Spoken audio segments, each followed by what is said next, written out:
Dreamscape presents The Capitalist Code.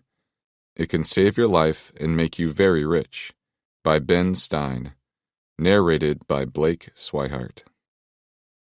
Dedication. For my wife for life, Alex. Acknowledgements. For the ultimate guide, friend, and mentor, Warren E. Buffett. For my frequent colleague and advisor, Phil DeMuth. And for my pals at Merrill Lynch, Kevin Hanley and Jerry Au. Chapter 1. It's never too early for the truth. 'Tis strange but true, for the truth is always strange, stranger than fiction. Lord Byron. It's time for some important truths in your lives. It's never too early for the truth. But first, who am I to presume to tell you the truth? Young Americans, you know me. In some ways, I am the most well-known teacher of economics in the world. It's not because I know the most about economics. In point of fact, hardly anyone knows anything about economics. There are a jillion people on TV who will tell you they know about economics. Mr. Trump told us he knew about economics. Mrs. Clinton told us she knew about economics.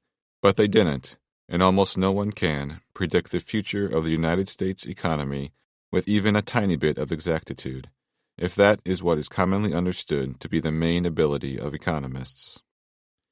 No one ever could. The economy is fantastically complex. Trying to understand it is like trying to predict the weather or read the minds of the 8 billion souls on this earth. What economists know.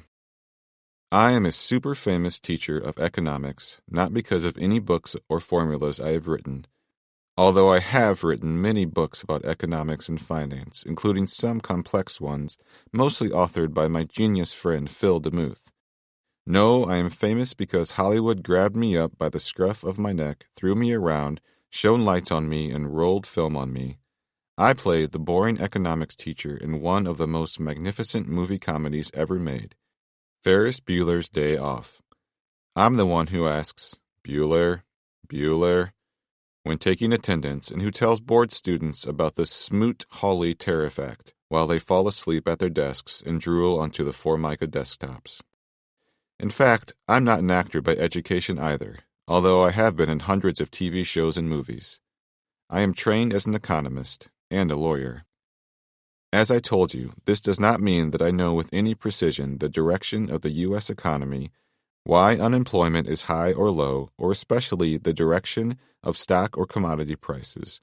Neither does anyone else. No Democrat or Republican, man or woman, old or young, can tell the future. It's a rare one who can even speak with the slightest truthfulness about the present. Economists are like psychiatrists. They have theories and ideas and data, but they can prove little. Economics is about the allocation of scarce goods, chiefly the scarce good known as money. I want to assure you that economists know, in general, which moves make money and which don't. They know, for example, that working is usually, but not always, a better path to prosperity than idleness. They know that trade protectionism sounds good, but provides few benefits or none at all. But that knowledge rarely makes them rich. A rich economist, at least one who has gotten rich from economics, is a rare bird indeed. Neither myself nor economists as a group are experts in finding hidden gems among stocks. Alas, none of us can pick out the stocks that will be the next Apple or Facebook. No one can. At least, no one can for certain. The woods are filled with men and women who will take your money pretending they can pick stocks consistently. With only a few exceptions, they're not leveling with you. The truth about capitalism in the United States. But I can tell you some things of value. You are being sold a false bill of goods about money, about the world you live in, and about how to give yourself a bright future, money-wise. Let's start with the obvious. When your professors and your schoolmates tell you that capitalism as we see it in the United States of America right now is an evil, exploitative system, they're lying. When they tell you that you're being consistently ripped off by Wall Street, they're lying and they're hurting you. In fact, the system of democratic capitalism as now practiced in the USA is the best, brightest, and most hopeful plan for organizing human economic activity that there has ever been. This is true both for you as an individual and for your whole generation. Capitalism is a great super machine that can put in smart people in groups as ordinary students and workers and take them out as well-to-do happy campers. Capitalism, if you play the game by the most sensible rules, is like having a neighborhood or dorm basketball game on the local courts, where the stakes are lunch money and being allowed to have LeBron James on your team. Free market, regulated capitalism is like handing everyone entering the labor force a guidebook to becoming rich. If the young entrant will only take the time to read the manual, alas, few will take that time and they'll suffer for it. Capitalism is like the ancient feudal system, except now the serfs and peasants can work and save up to own the castle and estates. Or they can lie on their couches, smoke weed, and pretend they have legitimate obstacles to success in a rigged system. That is, they can instead do nothing and stay serfs. Life can be faced by moaning and complaining, or it can be faced by study, work, optimism, and faith in the free capitalist system. Guess which side gets to live a happier life. Free will of the individual. What is capitalism? There are many definitions, but the one that applies to us in 21st century America is this. Capitalism is a system in which economic decisions are made by individuals voluntarily on the basis of whether they think the decisions will help or harm them financially.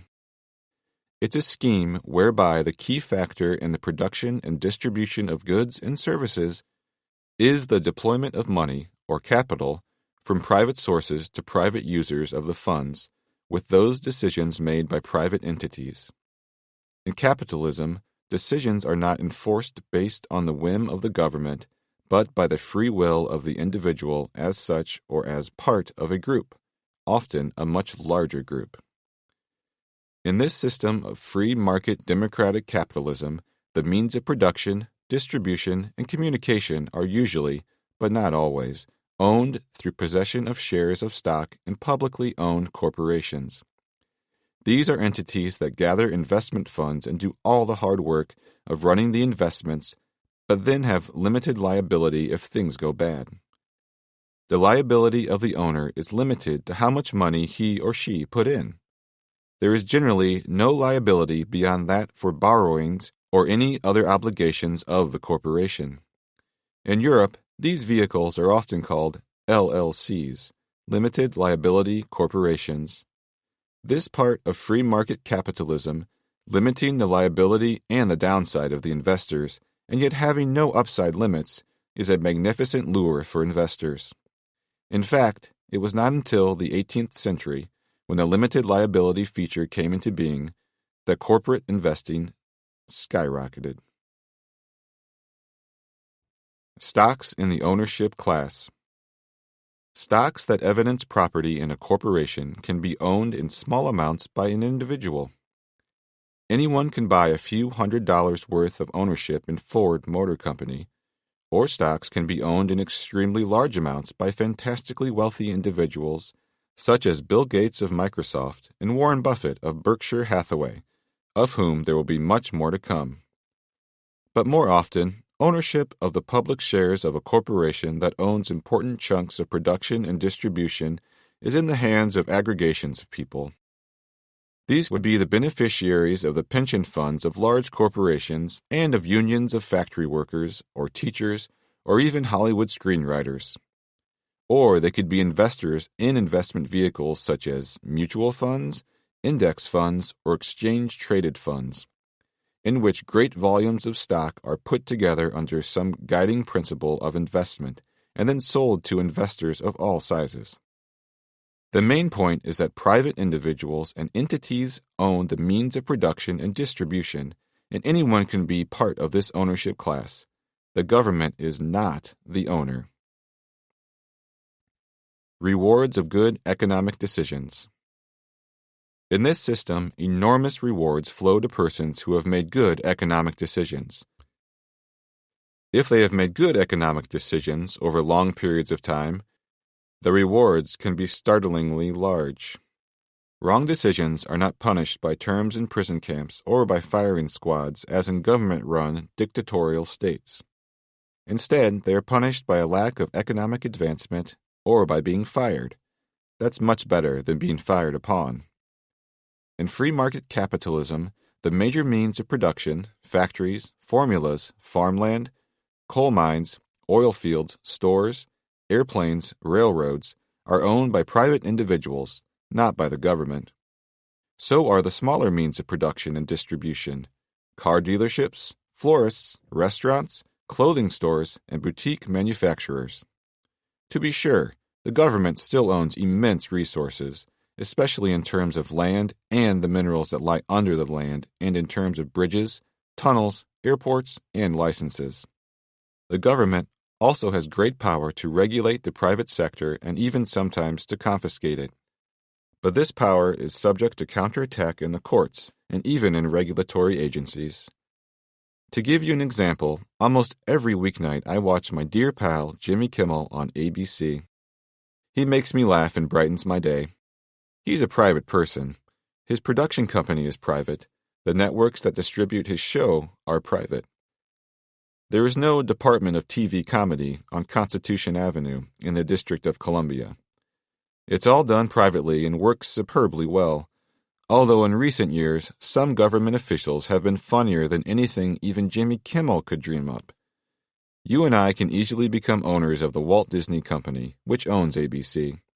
In that way, in a very small manner, we own a huge factory that manufactures laughter and relaxation. We can also own ownership stock in the companies that send out Jimmy Kimmel on cable and in the companies that make the TV sets and the popcorn we eat while we watch TV. For you, readers, most of whom I assume to be young, the key point is that there is more or less free access to any person in America who has saved a few shekels to become an investor in these private resources. If these purchase decisions are made sensibly, not brilliantly, but fairly sensibly, and if they are made consistently, the investor can and will become a well-heeled man or woman. In fact, this investor is pretty much guaranteed to get rich. This means, of course, a greatly enhanced standard of life and opportunities to travel and to get one's children better education, better medical care, and better, safer cars.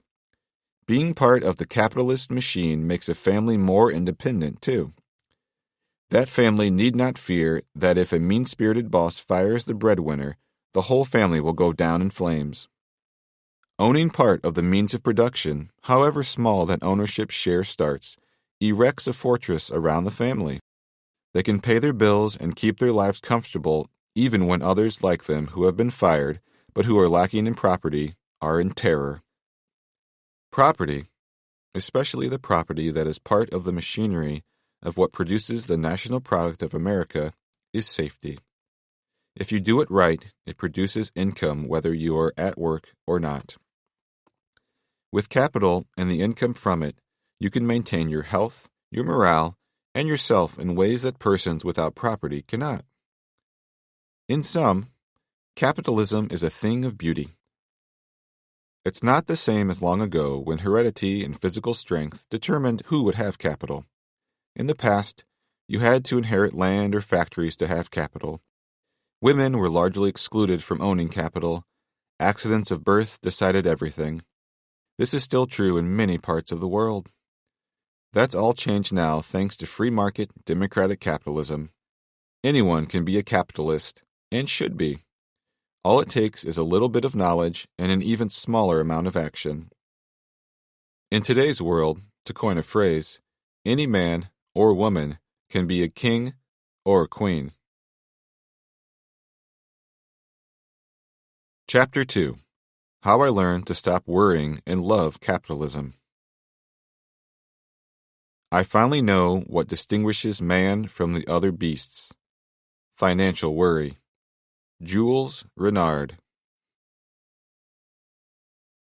Let's start this part of our story by talking about men and women perhaps a bit older than most of you listeners. Let's assume we're talking about your parents'